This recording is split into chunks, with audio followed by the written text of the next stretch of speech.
کی حفاظت کی زیادہ ضرورت ہے، آپ لوگ فرقوں پر پروگرام کیوں کرا رہے ہیں؟ سوال یہ شاید پہلے سوال آیا تھا، یہ کہ اہم سوال ہے، اس وقت اسلام کی حفاظت کی ضرورت ہے تو ہم لوگ فرقوں پر پروگرام کیوں کرا رہے ہیں؟ یہ سوال سمجھ میں آ رہا ہے سب کے؟ ہے نا سوال؟ ایسے ہی سوالات ہوتے ہیں جو ہمیں گمراہ کر دیتے ہیں۔ اس کا بہت آسان سا جواب یہ ہے، دیکھیے دین میں جتنی چیزیں ہیں سب اہم ہیں۔ اگر آپ کا یہ کہنا ہے کہ صحیح دین کو اسلام کے نام پر چھوڑ دیا جائے تو اس کا مطلب یہ ہوا صحیح دین یہ غیر اہم ہو گیا۔ ہم فرقوں پر پروگرام نہیں کرا رہے، ہمارے یہ پروگرام یہ ہے کہ ہم مسلمان ہیں، ہم دین کو مانتے ہیں تو ہم صحیح دین کو مانیں۔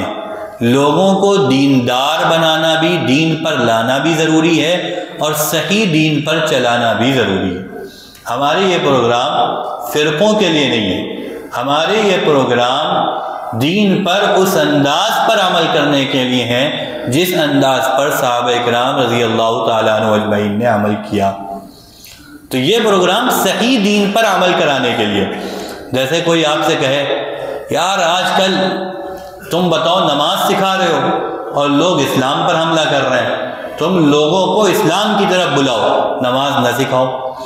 تم یار درس قرآن کر رہے ہو، لوگ اسلام پر حملہ کر رہے ہیں، مسلمانوں کی جان و مال محفوظ نہیں، تم مسلمانوں کی جان و مال کو محفوظ کرو، تم درس قرآن نہ کرو۔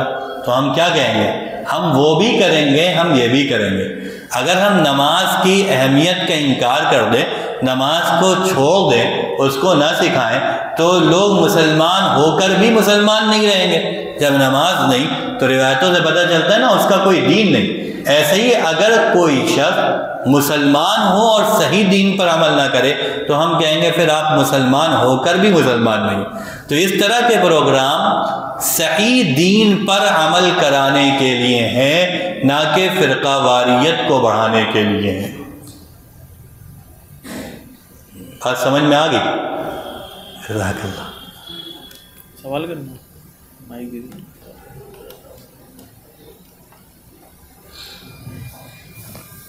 حضور صلی اللہ علیہ وسلم نے معراج کی رات اللہ تعالیٰ کا دیدار کس طرح کیا تھا؟ کیا اللہ تعالیٰ کا دیدار کیا یا نہیں؟ بس ٹھیک ہے، جزاک اللہ۔ اور بھی میرے سوال ہیں، رکھیے کہ بیٹھ جائیے گا۔ حضور صلی اللہ علیہ وسلم نے معراج کی رات اللہ کا دیدار کیا یا نہیں کیا، اس بارے میں روایات حدیثوں میں مختلف باتیں ہیں، جس میں یہ بھی ہے کہ حضور صلی اللہ علیہ وسلم نے معراج کی رات اللہ کا دیدار کیا۔ اب سوال یہ ہے کہ کس طرح کیا؟ اسی طرح کیا جس طرح جنتی اللہ کا دیدار کریں۔ بہت سی چیزیں دیکھیے، دین میں جتنی بات ثابت ہو اتنی بات ماننا ہے، اپنی طرف سے باتوں کو لانا نہیں ہے، ملانا نہیں ہے دین میں۔ اتنی بات اگر ثابت ہے کہ حضور صلی اللہ علیہ وسلم نے معراج کی رات میں اللہ کا دیدار کیا تو ہم اتنی بات کو مان لیں گے۔ اب کس طرح کیا، کس انداز پہ کیا، اللہ کیسے دے، ان باتوں کا تذکرہ دین میں نہیں ہے تو ہم ان باتوں کو نہیں مانتے، ان باتوں پہ ہم بحث کرنے ہی کو فضول سمجھتے ہیں۔ تو اتنی بات ثابت ہے، روایت سے پتہ چلتا ہے کہ دین میں ہے۔ اور کوئی بھی سوال کرنا چاہے تو بھائی کو دے دیجیے، مائک دے دیجیے۔ سوال پڑھ اور سوالات آئے بھی ہیں۔ حضور صلی اللہ علیہ وسلم کو جو غیب کا علم ہے، مطلب کہ اللہ کی نبی کو کیا غیب کا علم ہے، اور کیا نبی کو گناہ معلوم ہے، اور یہاں پہ جو ہو رہا ہے کیا نبی کو پتہ ہے؟ یہ تین سوال ہیں۔ جزاک اللہ۔ ایک یہ نبی اور کسی کو بھی سوال کرنا ہو تو وہ بھی مائک لے لے، دیکھیں ہمت کر کے سوال کرنا ہے ماشاءاللہ۔ حضور صلی اللہ علیہ وسلم کو کیا غیب کا علم ہے؟ دیکھیے اس سلسلے میں بنیادی بات سمجھیے، ہر چیز کا حقیقی علم اللہ کے پاس ہے۔ اللہ نے اپنے بندوں کو بہت سی چیزوں کا علم عطا کیا، اپنے بندوں کو بہت سی چیزوں کا علم عطا کیا، ہمیں بھی عطا کیا ہے، آپ کو بھی عطا کیا۔ اس علم میں سب سے زیادہ علم اللہ تعالیٰ نے انبیاء کو عطا کیا ہے، اور انبیاء میں سب سے زیادہ علم اللہ تعالیٰ نے حضور صلی اللہ علیہ وسلم کو عطا کیا۔ یہ ہمارا عقیدہ ہے۔ اللہ کے بعد سب سے زیادہ علم جس کو ہے وہ محمد الرسول اللہ صلی اللہ علیہ وسلم کو، تو سب سے زیادہ علم اللہ تعالیٰ نے محمد صلی اللہ علیہ وسلم کو عطا کیا۔ اب علم کس چیز کا عطا کیا؟ ظاہر ہے وہ چیزیں جو حضور نہیں جانتے تھے ان چیزوں کو اللہ تعالیٰ نے دیا، اور بہت سی چیزیں حضور صلی اللہ علیہ وسلم کو بتائیں۔ کتنی بتائیں ہم نہیں جانتے، بس ہم اتنا جانتے ہیں اللہ کے بعد سب سے زیادہ علم رسول اللہ صلی اللہ علیہ وسلم کو۔ اللہ کے بعد اللہ تعالیٰ نے سب سے زیادہ غیب کی خبریں رسول اللہ صلی اللہ علیہ وسلم کو بتائیں ہیں۔ مثلا دیکھیے، جنت کیا ہے بھائی؟ غیب ہے نا، جنت غیب ہے نا، چھپی ہوئی چیز ہے۔ جہنم کیا ہے؟ غیب ہے نا۔ جنت کا علم حضور صلی اللہ علیہ وسلم کو دیا گیا، قرآن میں دیا گیا، حدیثوں میں بتائی گیا، بہت سی تفصیلیں جنت کی ہمیں معلوم ہے، حضور نے ہمیں بتائی۔ تو یہ سب غیب کی خبریں رسول اللہ صلی اللہ علیہ وسلم کو دی گئی۔ اس کو کہتے ہیں غیب پر مطلع کرنا، اطلاع دینا۔ قرآن نے کہا ہے ما کان اللہ لیطلعکم علی الغیب ولکن اللہ یجتبی من رسلہ من یشاء۔ اللہ تعالیٰ غیب پر کسی کو مطلع نہیں کرتا مگر اپنے رسولوں میں سے جسے چاہے اسے غیب پر مطلع کر دیتا۔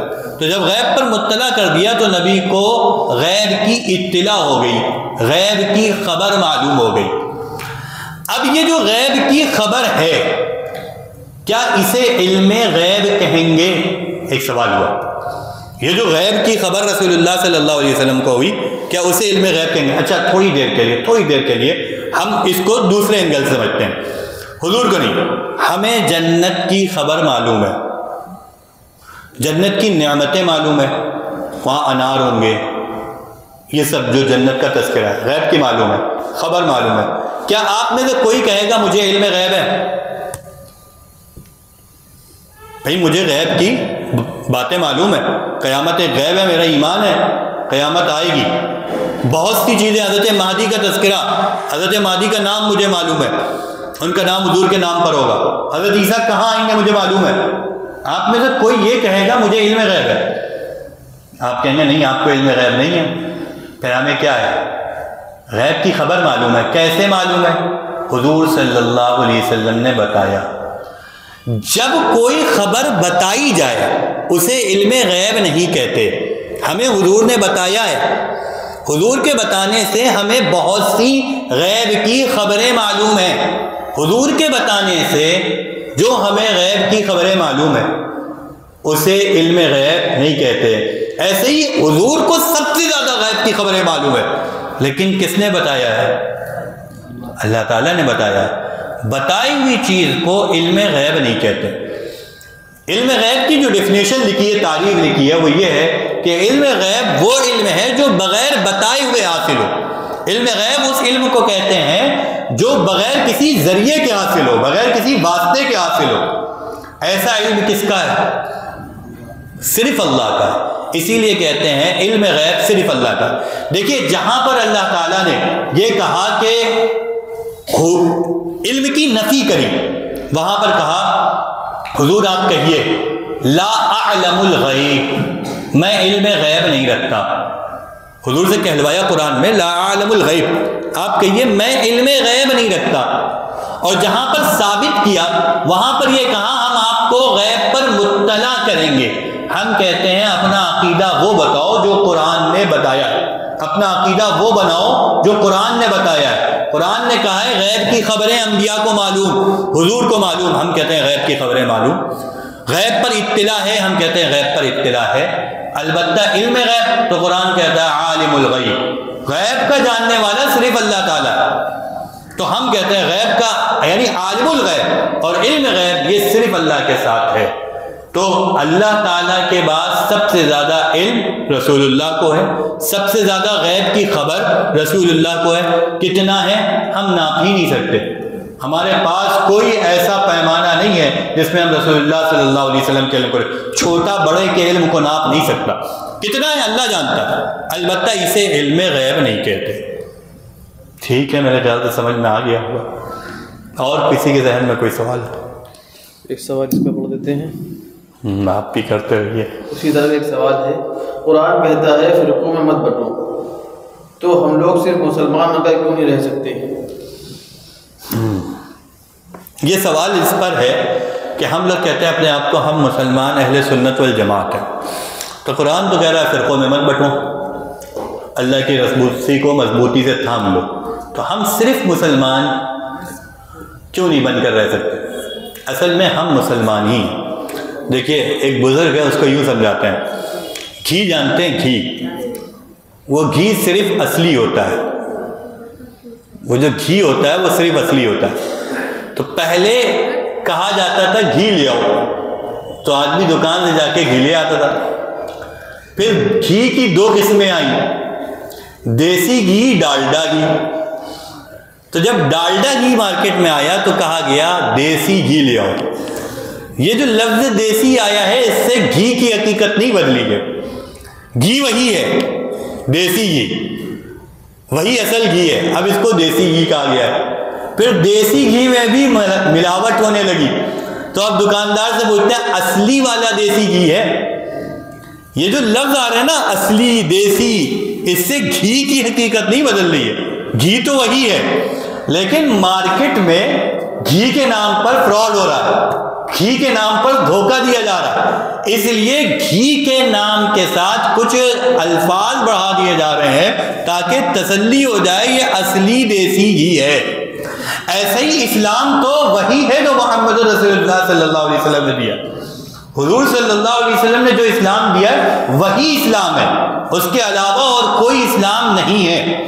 البتہ جب لوگوں نے مارکیٹ میں اسلام میں ملاوٹ شروع کر دی، دین میں ملاوٹ شروع کر دی، سب سے پہلے جیسے شیعہ اٹھے، خوارج اٹھے، ان لوگوں نے دین میں ملاوٹ شروع کر دی، تو پھر جن لوگوں نے صحیح دین پہنچایا، جن لوگوں نے صحیح دین پہنچایا ان کا نام تھا اہل سنت والجماعت، انہوں نے اپنا نام رکھا اہل سنت والجماعت۔ یہ جو اہل سنت والجماعت نام رکھا یہ بھی حدیث سے رکھا، حدیث میں حضور صلی اللہ علیہ وسلم نے ارشاد فرمایا میری امت میں 73 فرقے ہوں گے، سب جہنم میں جائیں گے سوائے ایک کے۔ صحابہ نے پوچھا وہ جنت میں جانے والا کون ہوگا؟ حضور نے فرمایا وہ جس طریقے پر میں ہوں اور میرے صحابہ ہیں۔ تو انہوں نے کہا اصلی دین وہ ہے جو نبی اور صحابہ کا طریقہ ہے، اہل سنت نبی کا طریقہ، والجماعت یعنی جماعت صحابہ کا طریقہ، تو لاحقے بڑھ گئے اہل سنت والجماعت، لیکن یہ وہی اسلام ہے جو رسول اللہ صلی اللہ علیہ وسلم نے دیا تھا۔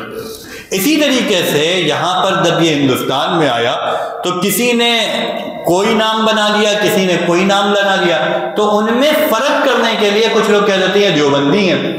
یہ دیوبندی کا مطلب یہ نہیں یہ مارکیٹ میں دین بنا رہے ہیں، یہ دین وہی ہے جو رسول اللہ صلی اللہ علیہ وسلم نے دیا تھا، البتہ کچھ لوگ دین میں غلط چیزیں داخل کر رہے ہیں۔ تو ہم یہ بتانا چاہتے ہیں کہ ہمارا رشتہ ان لوگوں سے نہیں ہے، جب ہم اپنا نام بڑھا رہے ہیں اہل سنت والجماعت، تو ہم یہ بتانا چاہ رہے ہیں ہمارا رشتہ ان لوگوں سے نہیں ہے جنہوں نے دین میں ملاوٹ کری ہے، ہمارا رشتہ ان لوگوں سے ہے جنہوں نے خالص دین ہمیں دیا ہے۔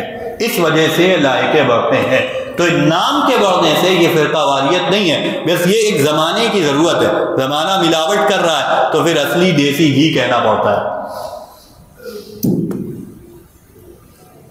اور کسی کے ذہن میں کوئی سوال کرنے والا ہے؟ ادھر سے بھی سوال آ رہے ہیں، ادھر سے بھی کوئی پوچھنا چاہے پوچھ لیں۔ یہ سوال آیا ہے کیا جماعت کے پیچھے بھی ہر رکعت میں سورہ فاتحہ پڑھنا ضروری ہے؟ کیا اس کے بنا نماز نہیں ہوگی؟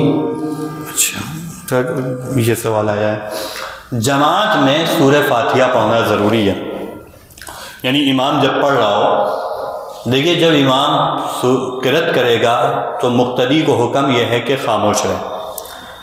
قرآن کریم کی سورہ اعراف آیت نمبر 204 ہے، اللہ تعالیٰ نے ارشاد فرمایا وَإِذَا قُرِئَ الْقُرْآنُ فَاسْتَمِعُوا لَهُ وَأَنصِتُوا لَعَلَّكُمْ تُرْحَمُونَ، جب قرآن پڑھا جائے تو تم غور سے سنو اور خاموش ہو۔ متعدد صحابہ اور تابعین نے یہ بات کہی ہے کہ یہ آیت نماز کے بارے میں ہے، یعنی جب نماز میں قرآن پڑھا جائے تو تمہیں خاموش رہنا ہے۔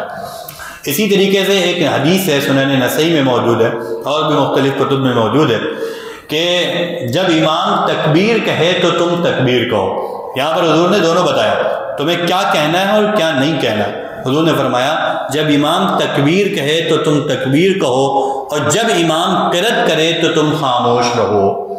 تو جب امام قرأت کرے گا، قرأت کیا ہے؟ یہ قرآن پڑھنا، سورہ فاتحہ پڑھنا اور سورہ، تو پھر خاموش رہنا ہے۔ یہی بات ہمیں قرآن و حدیث سے معلوم ہوتی ہے۔ تراویح کے متعلق کئی لوگوں نے سوالات کیے ہیں، کئی لوگوں نے اس سے ایک سوال میں پڑھتا ہوں، لگ بھگ سب کے اسی میں ہو جائیں گے۔ موطا امام مالک میں حضرت عمر رضی اللہ تعالیٰ عنہ سے جب 8 رکعت تراویح کی حدیث ہے تو 20 کیوں پڑھتے ہیں؟ اسی طریقے سے اور لوگوں نے بھی کیا ہے کہ 8 رکعت تراویح کی حقیقت کیا ہے؟ کئی لوگوں نے کیا ہے 8 رکعت تراویح کتنی ہے؟ دیکھیے حضور صلی اللہ علیہ وسلم نے، بخاری شریف کی حدیث ہے، 3 رات جماعت کے ساتھ تراویح پڑھی ہے۔ اس بخاری کی حدیث میں حضور نے کتنی پڑھی ہے اس کا تذکرہ موجود نہیں۔ بخاری شریف کی حدیث میں کتنی پڑھی اس کا تذکرہ موجود نہیں۔ ایک روایت ہے مصنف ابن ابی شیبہ میں، اس میں یہ ہے کہ حضور صلی اللہ علیہ وسلم نے 20 رکعت تراویح پڑھی، 20 رکعت تراویح پڑھی۔ اس روایت پہ بہت سے لوگ کہتے ہیں یہ روایت ضعیف ہے۔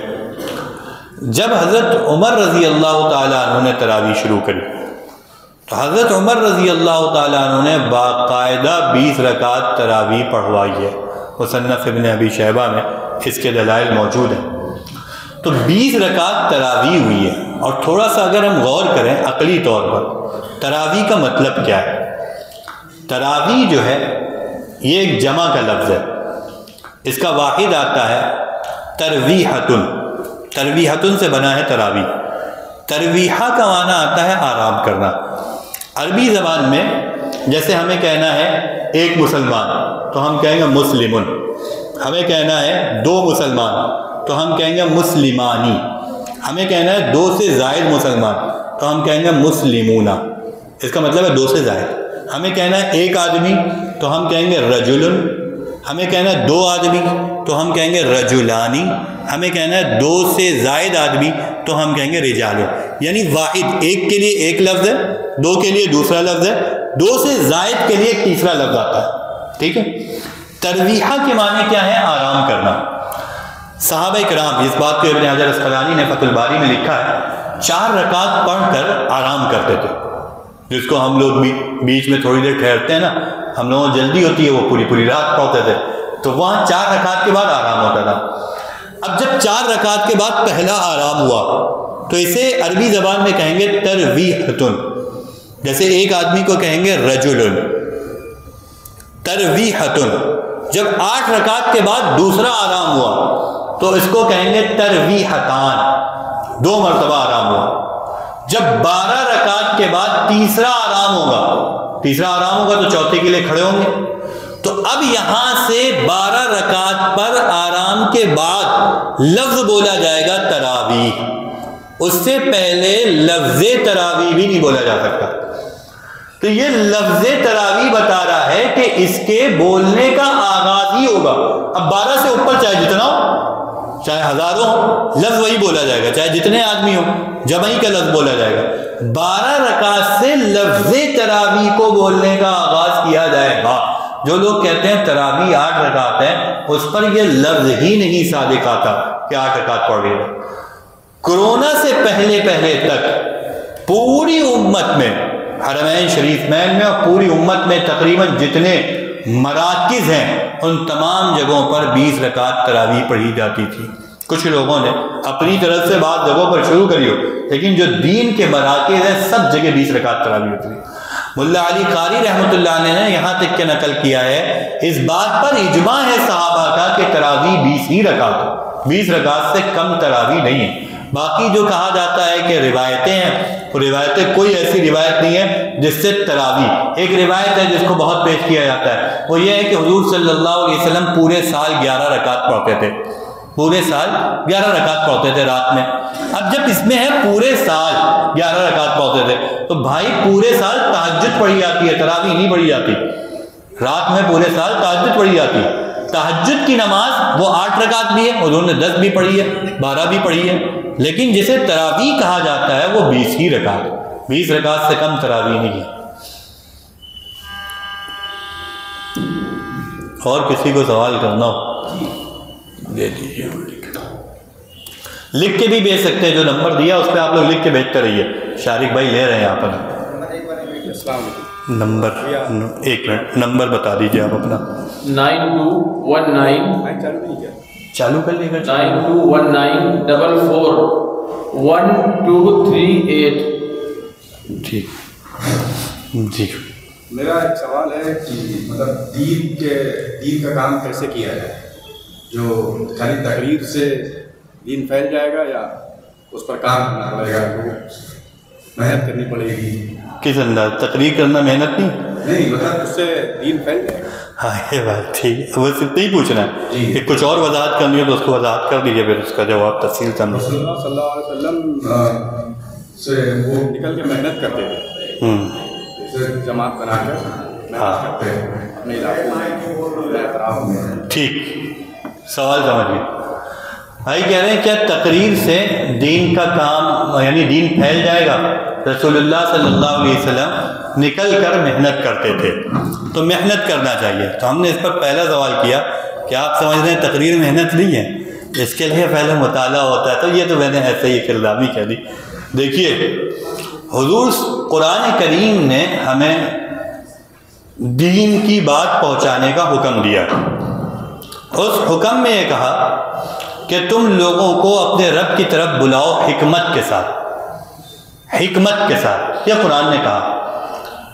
حکمت کا مطلب یہ ہے کہ اس انداز پہ بلاؤ کہ سامنے والا تمہاری بات مانے, سامنے والا تمہاری بات قبول کر لو.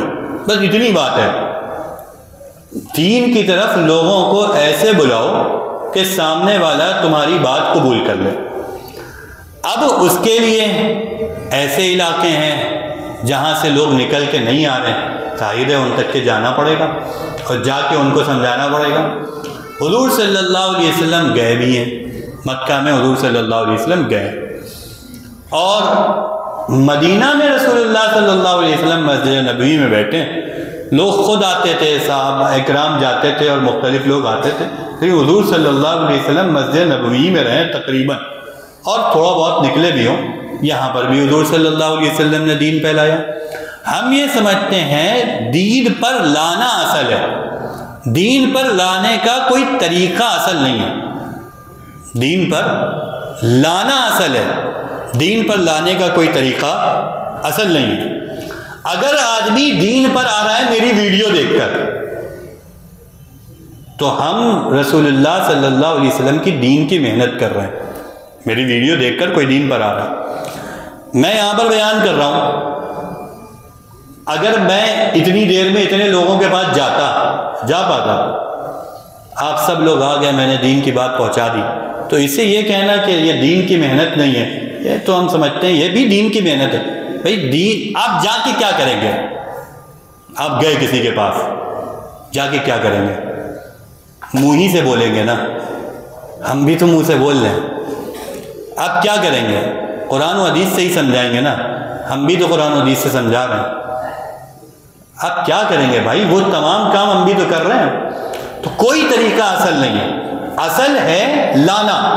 جا کر لانا پڑے جا کر لاؤ, بیٹھے بیٹھے ایک جگہ پہ جمع کر کے لا رہے ہو تو ایک جگہ جمع کر کے لاؤ. تم بیٹھے ہو, تمہاری بیانات جا رہے ہیں, اس کے ذریعے لوگ ہدایت پر آ رہے ہیں, اس کے ذریعے حضور صلی اللہ علیہ وسلم نے سارے طریقے اختیار کیے. اب اگر کوئی یہ کہے کہ بعین ہی وہی طریقہ ہونا چاہیے جو رسول اللہ صلی اللہ علیہ وسلم کا طریقہ ہے, بس وہی طریقہ ہونا چاہیے بالکل, تو سب سے پہلے ہمیں مائک چھوڑنا پڑے گا, کیونکہ حضور صلی اللہ علیہ وسلم نے مائک نہیں استعمال کیا.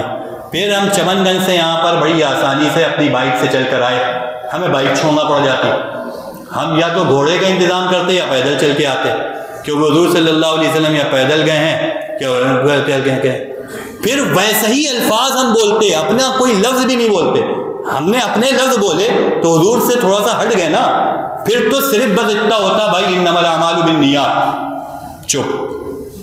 پھر دعوت بھی وہی ہونی چاہیے تھی جو حضور کی ہونی چاہیے تھی. اگر کوئی بھی ہم نے ایک لفظ بولا تو یہ دین کو تماشا بنا دینا ہے، دین کو کھیل بنا دینا ہے. دین پر لانا اصل ہے جیسے لایا جائے، جس انداز پہ بھی لایا، اور ہر وہ محنت کرنی چاہیے جس کی زمانے میں ضرورت ہو. میں کسی محنت کا انکار نہیں کر رہا، ہر وہ محنت ہونی چاہیے جس کی ضرورت ہو، ہر وہ محنت کرنی چاہیے جس کے ذریعے لوگوں کے دل مائل ہوئے اسلام کی طرف. جا کر لوگوں کے دلوں کو مائل کرو. ہم کہتے بس ہر اتنی آسانی سے نہ کہہ دو کہ ہم محنت نہیں کر رہے، ہم بھی محنت کر رہے ہیں. ہماری محنت کا انکار نہ کرو، ہم کسی کی محنت کا انکار نہیں کر رہے. اور کوئی سوال؟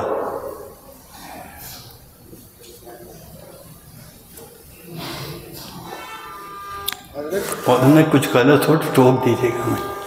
حضرت کیا چند مسائل کی بیس پہ اپنی خواہشات کی بیس پہ فقہ بدل کیا چند مسائل کی بیس پہ اپنی خواہشات کی بیس پہ فقہ بدل لینا، فقہ کو بدل لینا. فقہ کو بدل لینا. مثلاً کوئی حنفی تھا، اب وہ رفع الیدین کرنے لگا شافعی ہو گیا، ایسا کرنا کیسا ہے؟ مائک نہیں چل رہا کیا؟ ہاں آپ دیکھیں. ہاں بول لیجیے بولیے. حضرت چند مسائل کی بیس پہ اپنی خواہشات کی بیس پہ اپنا فقہ بدل دینا. مثلاً کوئی حنفی تھا، اب وہ رفع الیدین کرنے لگا شافعی ہو گیا، تو ایسا کرنا کیسا ہے؟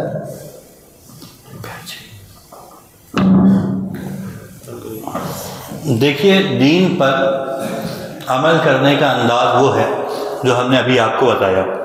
کچھ مسئلے واضح ہیں، ان میں ہم براہ راست دین پر عمل کر لیتے ہیں. کچھ مسئلے چھپے ہوئے ہیں، ان پر ہم ماہر شریعت جو دین کے ماہر ہیں ان کی رہنمائی میں عمل کرتے ہیں. جیسے امام ابو حنیفہ ہیں، امام مالک ہیں، امام شافعی.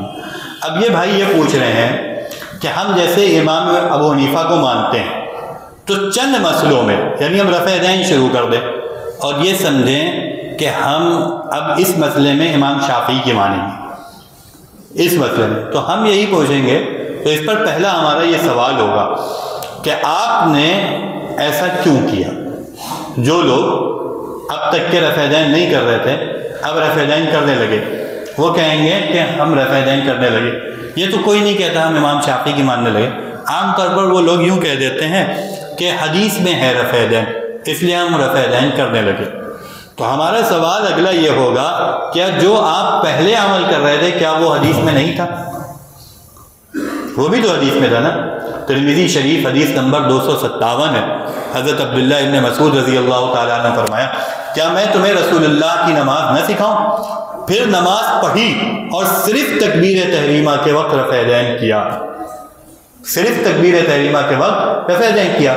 تو جب آپ پہلے عمل کر رہے تھے کیا وہ حدیث پر نہیں تھا؟ وہ بھی تو حدیث پر عمل تھا. اب ہم یہ پوچھیں گے آپ نے اس حدیث کو کیوں چھوڑا اور اس حدیث پر کیوں عمل کیا؟ اس کی آپ کے پاس کوئی دلیل نہیں ہوگی. آپ ابھی اس بات کے اہل ہی نہیں ہیں کہ آپ حدیثوں میں سلیکشن کر سکیں اپنی طرف سے، یعنی ایک حدیث کو چھوڑیں ایک حدیث پر عمل کریں. اس کے آپ اہل نہیں ہیں. اس کے اہل ہیں ماہر. ماہر جو ہیں وہی سلیکشن کر سکتے ہیں دو حدیثوں میں سے کس پر عمل کرنا ہے. ہم تو ماہر کی مانیں گے. امام ابو حنیفہ رحمۃ اللہ علیہ، امام شافعی رحمۃ اللہ علیہ ماہر تھے، انہوں نے ہمیں سلیکشن کر کے دے دیا، ہم اس پر عمل کر رہے ہیں.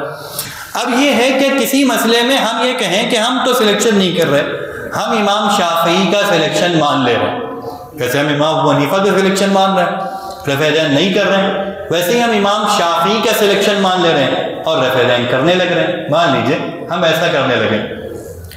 تو اس بات کو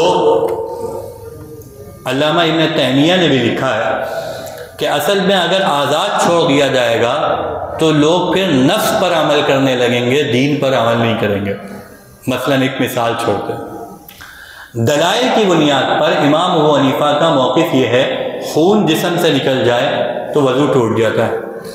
دوسرے دلائل کی بنیاد پر امام شافعی کا موقف یہ ہے کہ خون نکل جائے تو وضو نہیں ٹوٹتا.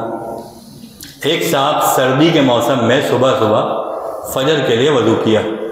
وضو کرنے کے بعد چلے دروازے میں ٹھوکر ہو کر لگ گئی، خون نکل آیا، اب دوبارہ وضو کرنے کا تو دل نہیں کر رہا تھا، فوراً کہیں گے یار ایسا کرو امام شافعی کی مان لو، یہاں پر امام شافعی کے ہاں وضو نہیں ٹوٹتا، لہذا ہم کیا کرتے ہیں یہاں پر وضو نہیں کریں گے۔ ان کی بیوی آ گئی، دیکھا ارے خون نکل رہا ہے، فوراً آئی، وہ کچھ ہاتھ پکڑا اور کچھ باندھ دیا، کچھ ٹیوب ویوب لگا دیا۔ اب امام شافعی کا دوسرا مسلک یہ ہے کہ عورت کے چھو لینے سے ایک مسلک میں وضو ٹوٹ جاتا ہے۔ اب یہاں پر امام شافعی کے یہاں گیا، وہ فوراً کہیں گے یار ایسا کرتے ہیں ہم یہاں پر امام ابو حنیفہ کی مانتے ہیں اور ہمارا وضو نہیں ٹوٹا۔ یہ تو وضو ہے، امام سوچے کاروبار کے مسائل، جہاں پر پیسے آ رہے ہوں جا رہے ہوں، کہیں پر زمین کسی کے مسلک کے مطابق مل رہی ہو نہیں مل رہی ہو، وہاں ہم کس پر عمل کریں گے؟ دین پر عمل کریں گے، اپنی خواہشات پر عمل کریں گے؟ ہمیں جو اچھا لگے گا ہم اس پر عمل کر لیں گے۔ اس وجہ سے دلیل شرعی میں سے ایک دلیل ہے اجماع، تمام امت کا کسی ایک مسلک پر اتفاق کر لینا۔ رسول اکرم صلی اللہ علیہ وسلم نے ارشاد فرمایا میری امت گمراہی پر جمع نہیں ہوگی، میری امت گمراہی پر جمع۔ 14ویں صدی میں یہ اجماع ہوا کہ صرف ایک امام کو فالو کرو، کیوں؟ اس کے مسلک کی جو آسانی ہوگی وہ بھی تمہیں ملے گی، اس کے مسلک کی جو مشکلات ہوں گی وہ بھی تمہیں ملے گی۔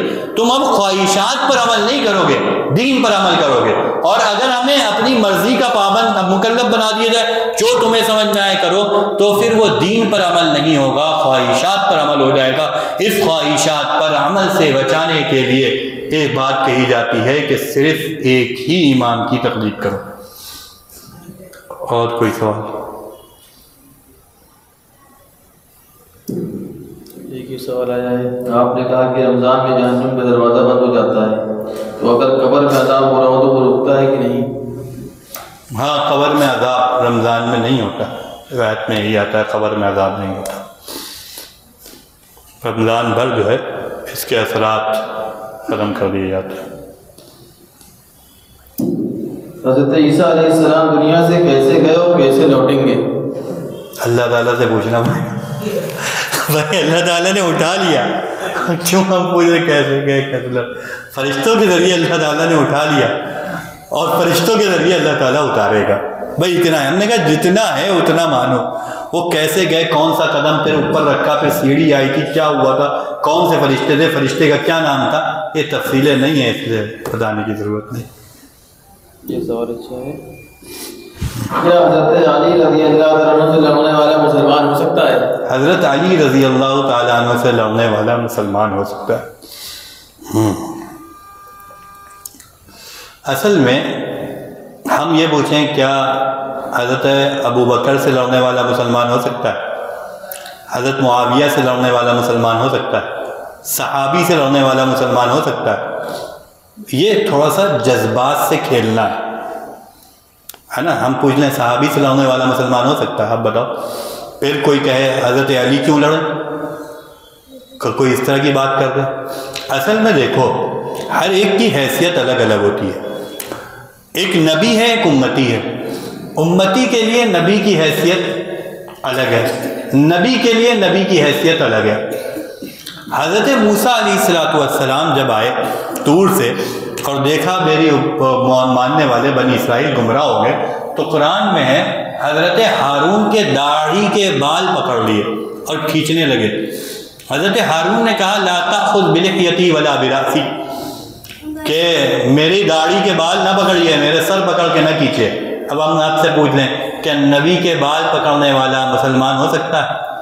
نبی کے داڑھی کے بال پکڑنے والا مسلمان ہو سکتا ہے؟ ہم آپ سے یوں سوال کر لیں، آپ کہیں گے نہیں، جو نبی کی داڑھی کے بال پکڑے، پھر ہم کہیں حضرت موسیٰ نے پکڑا، تو اب آپ کا کیا جواب ہوگا؟ ہر ایک کی حیثیت الگ ہوتی ہے، وہاں پر دونوں نبی ہیں، جب دونوں نبی ہیں تو وہ دونوں برابر کے درجے پہ ہیں۔ ٹھیک ہے حضرت موسیٰ کا درجہ بڑا ہے، حضرت ہارون کا درجہ چھوٹا ہے، حضرت موسیٰ کے مقابلے میں حضرت موسیٰ صاحب شریعت ہے، حضرت ہارون ان کی شریعت کے تابع ہیں، درجہ بڑا ہے۔ لیکن جب دونوں نبی ہیں تو وہاں پر ہم نہیں فیصلے کریں گے۔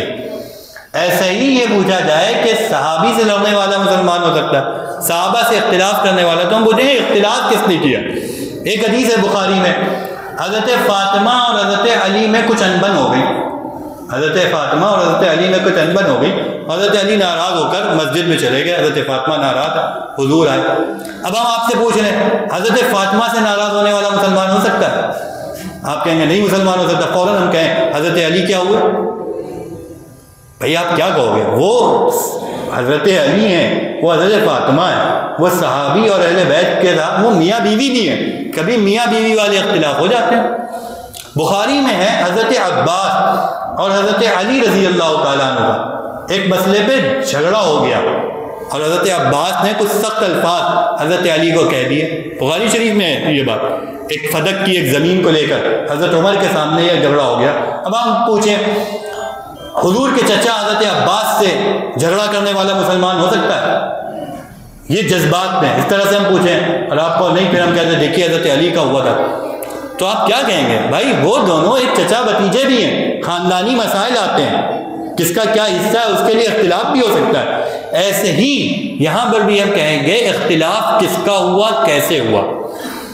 اختلاف حضرت علی سے حضرت عائشہ کا ہوا، حضرت طلحہ کا ہوا، حضرت زبیر کا ہوا، اس میں لڑائی بھی ہو گئی، حضرت معاویہ رضی اللہ عنہ کا بھی ہوا، لڑائی بھی ہو گئی، تو ہم کہیں گے یہ سب مسلمان ہیں۔ کیونکہ یہ صحابی ہیں اور ان کے مسلمان ہونے کی گواہی خود رسول اللہ نے دی ہے۔ حضور صلی اللہ علیہ وسلم نے بخاری شریف غالباً حدیث نمبر 2704 2704 حضور صلی اللہ علیہ وسلم نے حضرت حسن سے فرمایا تھا، حضرت حسن کے بارے میں فرمایا تھا میرا بیٹا حسن سردار ہے، اللہ تعالیٰ اس کے ذریعے مسلمانوں کی دو عظیم جماعتوں کے درمیان صلح کرائے گا، مسلمانوں کی دو عظیم جماعتوں کے درمیان صلح کرائے گا۔ یہ صلح کس کے درمیان میں ہوئی؟ حضرت معاویہ رضی اللہ عنہ کے درمیان میں، حضرت حسن رضی اللہ عنہ کے درمیان میں۔ صلح کب ہوئی؟ حضرت علی سے جھگڑے کے بعد، جھگڑے کے بعد صلح ہو رہی ہے، جب حضرت علی اس دنیا سے چلے گئے، اس وقت کی گواہی حضور کی موجود ہے، دونوں مسلمان ہیں، دونوں مسلمانوں کی عظیم جماعت ہیں، اور اس صلح پر حضور تعریف کر رہے ہیں، ہم کیسے کہتے ہیں مسلمان نہیں؟ تو یہ تھوڑا سا جذبات سے کھیلنے والے سوال ہے، باقی ان کی حقیقت کچھ نہیں۔ یہی دیکھا جائے گا بھائی اختلاف کس کا ہے، کس نوعیت کا ہے۔ میاں بیوی کا اختلاف ہے تو وہاں پر کچھ اور بات ہوگی، اختلاف اجتہادی ہے وہاں پر کچھ اور ہوگی۔ ہاں البتہ امت کا اس بات پر اتفاق ہے، اس اختلاف میں زیادہ صحیح حضرت علی تھے، اس کے مقابلے میں کم صحیح حضرت معاویہ تھے، ہم اس بات کو بھی مانتے ہیں۔ سوالات بہت زیادہ آ رہے ہیں ماشاء اللہ، ہمیں لگتا ہے نہیں کہ سارے سوال کا جواب دلانا ممکن ہے، جو سوال ہو سکتا ہے وہ جلدی جلدی دے دیا جائے گا۔ کسی کو لگتا ہے کہ سوال زیادہ امپورٹنٹ اور نہیں پڑھ پائے، وہ کھڑے ہو آج سوال کر لے۔ ایک سوال یہ ہے حضرت حسن نے حضرت معاویہ سے صلح کی یا بیعت؟ صلح کس چیز پر کری بھائی؟ صلح اسی چیز پر کری نا کہ ان کو خلافت دے دی، تو خلافت دینے کا نام ہی بیعت کرنا ہے۔ بیعت کرنے کے لیے ضروری نہیں ہاتھ پر ہاتھ دیں، نمبر ایک بات۔ نمبر دو بات ہے حضرت حسن نے بیعت بھی کری ہے، ہماری کتاب میں بھی موجود ہے، شیعوں کی کتاب ہے رجال کشی، اس کے اندر موجود ہے حضرت حسن نے بیعت کی تھی بہرحال۔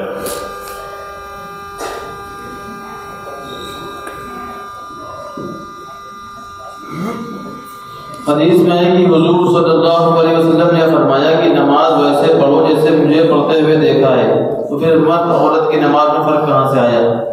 حضور نے فرمایا نماز ایسے پڑھو جیسے، دیکھو بھائی مطلب دین تو وہی ہے نا جو حضور دے، ہمیں حج کیسے کرنا ہے جیسے حضور نے کیا نا۔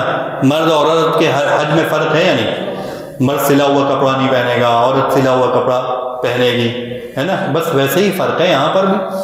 اتنا فرق تو سب مانتے ہیں کہ عورت امام نہیں بن سکتی، مانتے ہیں نہیں مانتے؟ نماز میں عورت امام نہیں بن سکتی، عورت مرد کے مقابلے میں کھڑی نہیں ہوگی، عورت پیچھے کھڑی ہوگی۔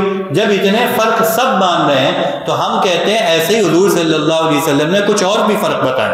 روایتوں میں ہے نبی اکرم صلی اللہ علیہ وسلم، حضرت ابو سعید خدری رضی اللہ تعالیٰ عنہ کی روایت ہے کہ حضور صلی اللہ علیہ وسلم نے فرمایا عورت سجدہ جب کرے گی تو اپنے آپ کو سمیٹ لے گی۔ تو جو فرق خود حضور صلی اللہ علیہ وسلم نے بتائے ہم اس فرق کو مانتے ہیں۔ جب حضور کے بتائے ہوئے پر عمل کر رہے ہیں تو گویا کہ حضور ہی والی نماز عورتیں پڑھ رہی ہیں۔ اور کوئی مائک میں کرے گا یا پڑھتے رہیں؟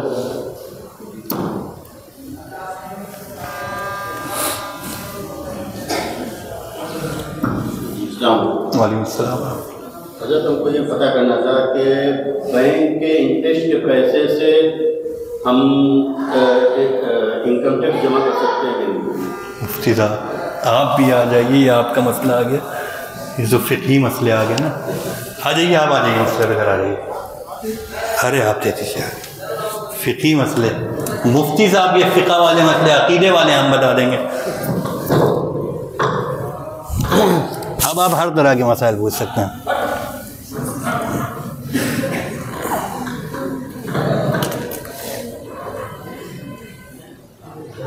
انکم ٹیکس کو فقہا نے غیر ضروری ٹیکس کے دائرے میں رکھا ہے اور ظالمانہ ٹیکس کے دائرے میں رکھا ہے. اس لیے آپ سود کی رقم سے انکم ٹیکس کی ادائیگی کر سکتے ہیں، کیونکہ وہ رقم آپ کو وہیں سے ملی، آپ نے حکومت ہی کو واپس کر دی، جہاں سے ملی تھی وہیں سے واپس کر دی. تو اس کی اجازت دی ہے اہل علم نے، اگرچہ اس میں کچھ تھوڑا سا تفصیلات بھی ہیں. کبھی ذاتی طور پر کہ یہ سود کہاں سے آپ کو ملا تھا، کیسے ملا تھا، تو اس کو الگ سے آپ پوچھ سکتے ہیں، لیکن مجموعی طور پر انکم ٹیکس میں سود کی رقم کی ادائیگی کی اجازت دی ہے. بس اتنی سی بات ہے. اور کسی کا کوئی سوال لگا رہی ہے؟ نہیں، سب ادھر کے سوالات ظالمانہ حکومت کی ملازمت کی جا سکتی ہے، ظالم کی. ادھر کے سوال کے جواب دینے کے لیے حکومت ظالمانہ نہیں کہا گیا، حکومت کا یہ ٹیکس ظالمانہ ہے. نہیں، حکومت کا جو فرمان ہوتے وہی ظالمانہ وہی غیر ظالمانہ. انہیں دو چیزیں الگ الگ ہیں. پورے نظام کو ظالمانہ نہیں کہا جا رہا، بلکہ حکومت کا یہ ٹیکس جو ہے وہ ظالمانہ ہے. اور باقی رہ گئی کہ حکومت ظالم ہے اور اس میں ملازمت کی جا سکتی ہے کہ نہیں کی جا سکتی. حکومت سکیورٹی کے اوپر اور ساری چیزوں کے اوپر، پولیس فورس ہے، سکیورٹی ہے اور ساری چیزیں ہیں، اس کے اوپر اگر حکومت انتظام کر رہی ہے اور انتظامات کی وجہ سے اس نے آپ کو سیل ٹیکس آپ کے اوپر لگا دیا ہے، تو یہ ظالمانہ کہے گا، چاہے کہلائے گا. حکومت جو سہولیات عوام کو فراہم کرتی ہے، یقیناً اس سہولیات کے لیے اس کو عوام سے کچھ نہ کچھ ٹیکس دینا ہے. اس لیے سارے ٹیکسوں کو ظالمانہ نہیں کہا جا رہا. جب بجلی آپ استعمال کرتے ہیں تو بجلی کے ٹیکس کو ظالمانہ نہیں کہا گیا اور اس میں دینے کے لیے نہیں کہا جا رہا. اسی طریقے سے پانی استعمال کرتے ہیں، اس کو ظالمانہ نہیں کہا جا رہا. آپ روڈ کو استعمال کرتے ہیں، اس میں بھی ٹیکس دیتے ہیں. آپ جتنی چیزوں کا، حتیٰ کہ ایک ماچس بھی خریدتے ہیں تو اس میں بھی آپ حکومت کو دے رہے ہیں. ایسا نہیں ہے کہ حکومت چلے گی کس سے اگر آپ پہ انکم ٹیکس نہیں دیں گے تو. اور دوسری بات یہ کہ انکم پر بھی ایک عجیب انداز سے کہ 20% دیں گے، 30% دیں گے، 40% تک دیں گے. یہ ایک جو طریقہ کار ہے، اس کو بہرحال اہل علم نے ظالمانہ درجے میں رکھا ہے. ورنہ تو حکومت ٹیکس لے ہی رہی ہے، آپ سے روڈ ٹیکس چلنے پہ لے رہی ہے، ماچس خریدنے پر بھی لے رہی ہے. کوئی ایک چھوٹی سی چیز بھی آپ خریدتے ہیں، حکومت کو اس کو پیسہ پہنچ رہا ہے اور حکومت لے رہی ہے، اور اس میں آپ کو منع بھی نہیں کیا جا رہا ہے، یہ بھی نہیں کہا جا رہا کہ نہیں دیں گے آپ. تو کسی ایک خاص چیز کو ظالمانہ انداز میں رکھا گیا ہے، اس کو پورے نظام پر نہیں فٹ کیا جا سکتا. اور کسی کا کوئی سوال ہو؟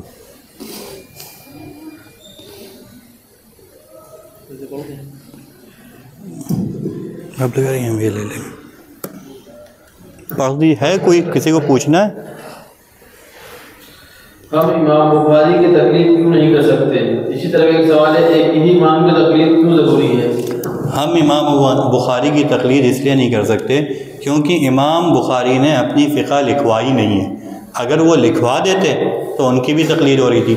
4 اماموں کی فقہ لکھی ہوئی موجود ہے، مرتب موجود ہے، پوری طرح سے مدون ہے، اسی لیے 4 اماموں کی تقلید کی جاتی ہے. 5ویں امام کی فقہ لکھی ہوئی، ان کے اصول، ان کے فروع نہیں موجود ہیں، اس لیے ان کی تقلید نہیں کی جاتی.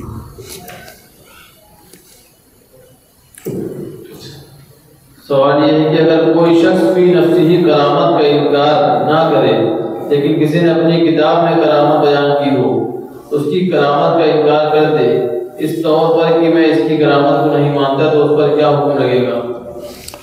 دیکھیں، اگر کوئی شخص کرامت کو مان رہا ہے، اب ایک کرامت کا تذکرہ قرآن میں موجود ہے، تو قرآن یہ حضرت مریم کی کرامت، ان کو بے موسم کے پھل مل رہے ہیں، اس کرامت کا کوئی انکار کرے گا تو دائرہ اسلام سے خارج ہو جائے گا کہ وہ قرآن میں موجود ہے۔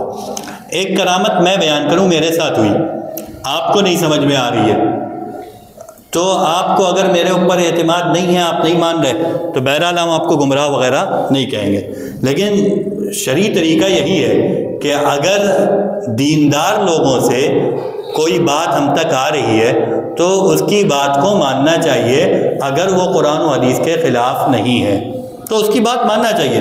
کوئی نیک آدمی اچھی کتاب میں جو دین کے لیے کتاب لکھی ہے، اس کتاب میں کوئی کرامت لکھ رہا ہے تو اس کا بلا وجہ انکار، میرے خیال سے فضائل اعمال پہ لے جانا چاہ رہے ہوں گے، اگر فضائل اعمال میں کوئی کرامت لکھی ہے تو بلا وجہ اس کا انکار نہیں کرنا چاہیے۔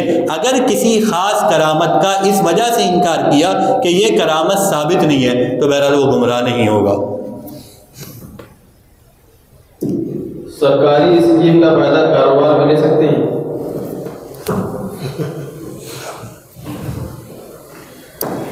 اگر وہ اسکیمیں عوام کے لیے نکالی گئی ہیں اور اس میں آپ انہیں ضابطوں کو، جن ضابطوں کے تحت وہ اسکیمیں لانچ کی گئی ہیں، اور آپ اس ضابطے میں آتے ہیں تو یقیناً اس کا فائدہ آپ اٹھا سکتے ہیں۔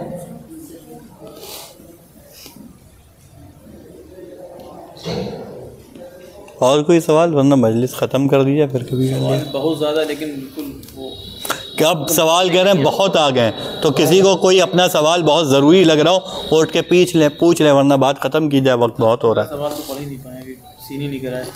السلام علیکم۔ السلام۔ ایک شخص ایک سے زیادہ کمپنیوں میں جاب کر رہا ہے، ورک فرام ہوم کے نام پر، کیا ایسے شخص کی آمدنی جائز ہو، حلال ہوگی؟ یا کوئی شخص فیک ایکسپیرینس لیٹر لگا کے جاب حاصل کر رہا ہو یا جھوٹ بول کے، تو اس کی آمدنی حلال ہوگی؟ ایک سے زائد جگہ پر کام کرنا کوئی ناجائز نہیں ہے، پہلی بات تو یہ ہے۔ ہاں، اگر کسی کمپنی میں آپ شریک ہوئے اور اس کے معاہدے میں یہ بات ہے کہ آپ ہمارے ساتھ کام کریں گے، پھر کسی اور جگہ کام نہیں کریں گے، اس وقت پھر آپ کے لیے دوسری جگہ کام کرنا درست نہیں ہوگا، اور جب درست نہیں ہوگا تو ظاہر سی بات ہے کہ پھر آمدنی بھی جو ہے وہ آپ کی مشکوک دائرے میں ہو جائے گی۔ کیوں مفتی صاحب؟ ٹھیک ہے۔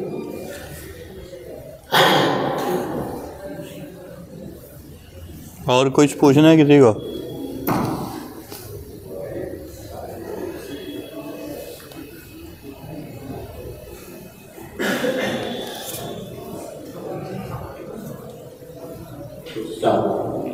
کیا دو سجدوں کے بیچ میں کوئی دعائیں مسنونہ ہے؟ اگر ہو تو بتا دیں۔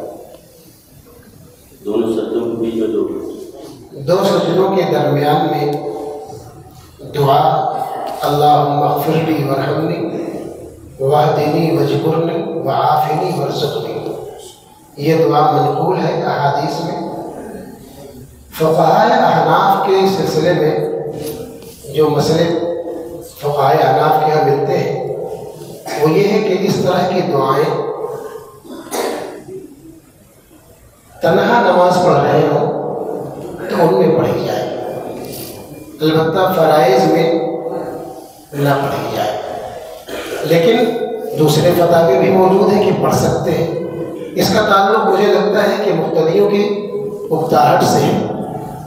اگر اس کو مختصر دعا بھی آئی ہے اللہم اغفر لی واہدنی تو پڑھا جا سکتا ہے۔ بہرحال دو سجدوں کے درمیان دعا ہے۔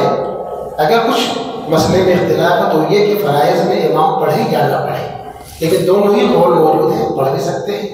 بعض علماء نے فتاوی میں لکھا ہے، بعض نے لکھا ہے کہ نہ پڑھی جائے۔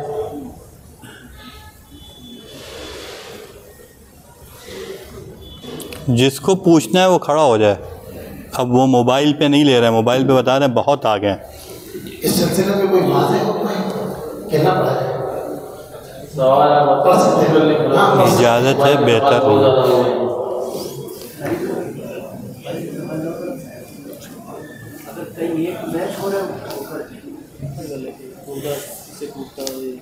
کھڑے ہو جائیے، آپ کیا پوچھنا چاہ رہے ہیں؟ بہت پریشان ہیں۔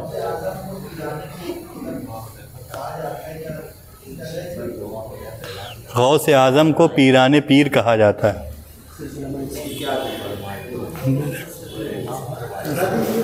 بھائی پیران پیر کہنے میں کوئی بہت بڑا مسئلہ نہیں ہے، کہہ سکتے ہیں، ایک لقب ہے پیران پیر، پیروں کے پیر ہیں، بہت بڑے بزرگ ہیں، اس طریقے سے کہا جاتا ہے پیران پیر ہیں، بس کوئی حرج نہیں ہے اس میں۔ کسی خاص نظریے، کسی خاص عقیدے کے ساتھ پیران پیر کیا، اگر کوئی شخص کہے کہ یہ ہمارے مولانا ہیں اور مولانا سے مراد خدا لے، خدا کو بھی مولانا کہا گیا، انت مولانا، تو ظاہر ہے پھر وہاں پر مولانا کہنا بھی جائز نہیں ہوگا، جائے کہ پیران پیر اور غوث اعظم کہے۔ سوال ہے کہ انجینئر کا بیان سن سکتے ہیں، نہیں تو کیوں؟ انجینئر کا بیان سن سکتے ہیں، نہیں تو کیوں؟ دیکھیے گمراہ لوگوں سے بچنا چاہیے۔ انجینئر محمد علی مرزا ایک گمراہ شخص ہے، ایک اصول بات انجینئر سے ہٹ کر بھی، جو لوگ گمراہ ہوں ان کے بیانات نہیں سننا چاہیے، اس سے بسا اوقات آدمی گمراہی کا شکار ہو جاتا ہے۔ اور دوسری بات یہ غیرت کے بھی خلاف ہے، کوئی آپ کے ابا کو گالی دے، آپ اس کے چہرے کو دیکھنا پسند نہیں کریں گے، اور کوئی شخص صحابہ کو برا بھلا کہہ رہا ہے، آپ مزے سے اس کے بیان سن رہے ہیں، تو آپ کی ایمانی غیرت کہاں ہے بھائی؟ یہ چیزیں غیرت کے بھی خلاف ہیں کہ ان جیسے لوگوں کے بیان اس لیے سنے جائیں تاکہ ہم دینی فائدہ حاصل کریں۔ دینی فائدہ آپ علماء سے حاصل کریے، ان جیسے لوگوں کے بیانات نہ سنیں۔ ایک سوال اس میں بہت اہم یہ آیا ہے، اچھی بری قسمت اللہ تعالیٰ کی طرف سے ہوتی ہے، اور اگر کوئی شخص خودکشی کر لے تو اللہ کی طرف سے ہوگی یا نہیں؟ نہیں، سب کچھ اللہ تعالیٰ کی طرف سے ہوتا ہے، البتہ ہمیں کرنا کیا ہے؟ وہ چیز کرنا ہے جو چیز ہمارے لیے جائز ہے، وہ چیز نہیں کرنا جو چیز ہمارے لیے اللہ نے منع کیا۔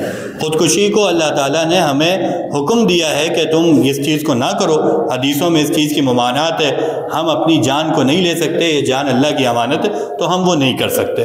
باقی جیسے بھائی ہم نماز پڑھ رہے ہیں، اللہ کی طرف سے پڑھ رہے ہیں، نماز پڑھنے کا حکم، ہمیں کیا کرنا ہے وہاں اللہ کا حکم دیکھنا ہے، اللہ کیا چاہ رہا ہے، ہم اللہ کی مرضی نہیں دیکھیں، اللہ کا حکم دیکھیں گے، جس چیز کا حکم دیا اس کو کریں گے۔ اصل میں اس کو تقدیر سے متعلق ہاں وہی ہم نے جواب دے دیا، تقدیر سے متعلق ہی ہم نے کہا کہ اللہ تعالیٰ نے ہمارے لیے کیا طے کیا ہے اس کے بارے میں نہیں پڑھنا، اللہ نے کس چیز کا ہمیں حکم دیا ہے ہمیں اس پر عمل کرنا ہے، جس چیز کا حکم ہمیں دیا ہے اس چیز کو کرنا ہے، جس چیز سے روکا ہے اس چیز سے رک جانا ہے۔ اور کوئی سوال؟ تراویح جس امام کے پیچھے پڑھے کیا اس کو تجوید کے ساتھ تراویح پڑھنا ضروری ہے؟ اگر ہاں تو کم دن والی تراویح جو فاض تراویح پڑھاتے ہیں وہ تجوید کیسے پوری کرتے ہوں گے؟ یہ فقہی سوال ہے، یہ فقہی سوال ہے۔ کم اور زیادہ دن کا تعلق اس سے نہیں ہے پڑھنے سے، پڑھنے کا تعلق دیکھیے زیادہ دنوں میں بھی آدمی غلط پڑھ سکتا ہے، جلدی جلدی پڑھ سکتا ہے، 27 دن کی پڑھا رہا ہے لیکن اس کی پڑھنے کی عادت جلدی جلدی ہے، تجوید کے خلاف ہے، توڑ مروڑ کر کے ہے، تو ضروری نہیں کہ 27 دن میں پڑھ رہا ہے تو صحیح پڑھ رہا ہے، اور یہ بھی ضروری نہیں ہے کہ جو 3 دن میں اور 5 دن میں پڑھ رہا ہے وہ غلط ہی پڑھ رہا ہوگا۔ قرآن کو صحت کے ساتھ پڑھنا اصل مقصد ہے، اس کا تعلق دنوں سے نہیں ہے۔ حضرت امام شافعی رحمۃ اللہ علیہ رمضان کی ہر رات میں ایک قرآن پوچھنے تو کھڑا ہوگا، 11 بج گیا ہے۔ حضرت عثمان غنی رضی اللہ تعالیٰ عنہ ایک رکعت میں پورا قرآن پڑھ لیتے تھے، تو کیا کہیں گے؟ کھڑے ہو کے کریں گے، کھڑے ہو کے۔ تو صحیح اور غلط پڑھنے کا تعلق دنوں سے نہیں ہے کہ ہم یہ دوڑنے لگے کہ جو 5 دن میں تراویح پڑھا رہے ہیں وہ صحیح نہیں پڑھ رہے، اور جو 27 دن میں پڑھا رہے ہیں وہ صحیح پڑھ رہے ہوں گے۔ بیان کر چکے، 5 دن میں بھی صحیح طور سے پڑھا جا سکتا ہے۔ ہماری حفاظ سے درخواست یہ ہے کہ وہ صحیح پڑھنے کی کوشش کرے، اور آپ سے درخواست یہ ہے کہ جو صحیح پڑھنے والے ہیں جن کے پیچھے کھڑے ہو کر آپ کو لگتا ہے کہ نہیں ہے جو پڑھا جا رہا ہے ہم سن رہے ہیں، پہلے پوچھوا لی، تو ایسوں کے پیچھے پڑھنے کی کوشش کیجیے، چاہے وہ 5 دن کی ہمت کر لیں آپ اور یا 10 دن کی ہمت کر لیں یا 27 دن کی ہمت کر لیں۔ کچھ اور پوچھنا ہے کسی کو؟ کچھ سوالات ہیں، بہت زیادہ ہیں، کوئی کسی کو پوچھنا ہے کھڑے ہو کے پوچھ لے۔ کوئی وہ پیچھے سے ایک صاحب کھڑا ہونا چاہ رہے ہیں شاید بہت دیر سے. کھڑا کر دیے ان کو. ہاں بتائیں. ہاں کھڑا ہونا چاہ رہے ہیں نا آپ, کھڑے ہو جائیے. ہمارے عامر امین بھائی شاید کھڑا ہونا چاہ رہے ہیں. ہو گیا.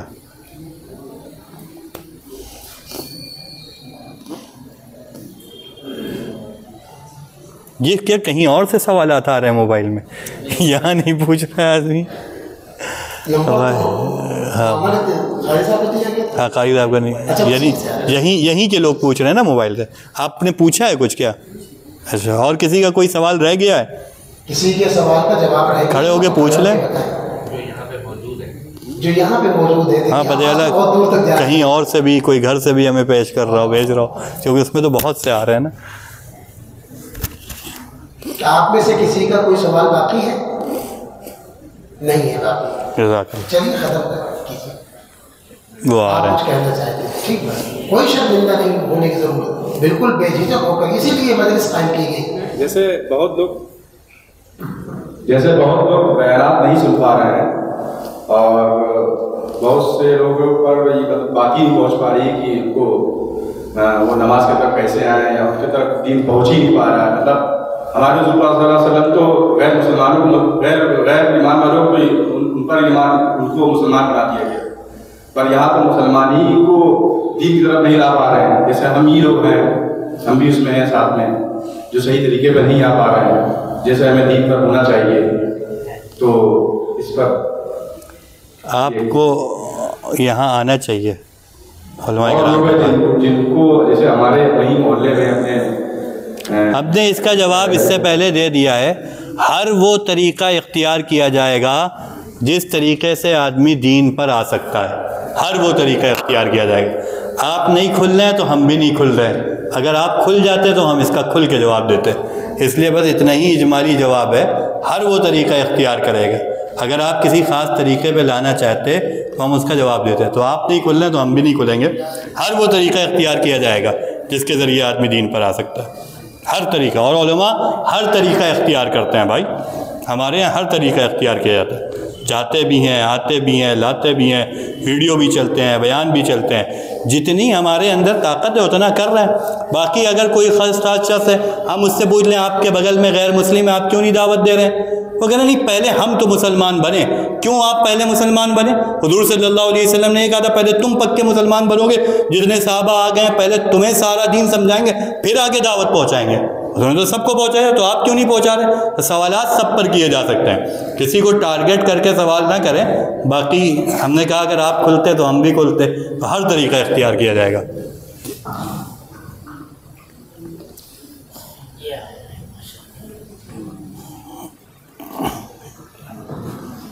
السلام علیکم وعلیکم السلام وبرکاتہ.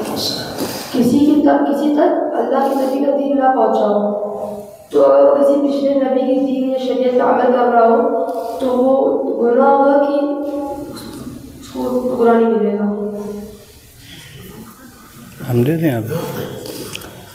اگر واقعی میں کوئی شخص ایسا ہے جس تک کہ شریعت نہیں پہنچی, دین نہیں پہنچی, تو پھر اس کا معاملہ اللہ تعالیٰ کے سپرد ہے. ہم یہ سمجھتے ہیں اللہ تعالیٰ اس کو عذاب نہیں دیں گے. اسی طرح کی بات کتابوں میں لکھی ہے. اگر واقعی میں کسی تک کے دین نہیں پہنچا ہے, واقعی میں کوئی بات نہیں پہنچی ہے, اور وہ خدا کو مانتا ہے جیسے پچھلی کتابوں میں بتایا گیا, یا اپنی عقل سے یہ مانتا ہے کہ ہر چیز کا بنانے والا کوئی ہوتا ہے, تو اس کائنات کو بھی کوئی بنانے والا ہوگا, تو امید یہی ہے کہ اللہ تعالیٰ اس کو عذاب نہیں دیں گے. جواب کے خلاصے میں ایک بات پر غور کیجئے گا کہ مطلب اگر واقعی اس کے پاس ہدایت نہیں پہنچی, پھر بھی اس کے دل میں ایک چیز ہے, اور وہ یہ ہے کہ اپنی عقل کی روشنی میں کم از کم وہ اس نتیجے پر پہنچا ہو کہ اس کائنات کا کوئی بنانے والا ہے, یعنی خدا کا تصور, تو اللہ کا تصور اس کے دل میں ہو, تب اس کی نجات کی کوئی بات کی جائے.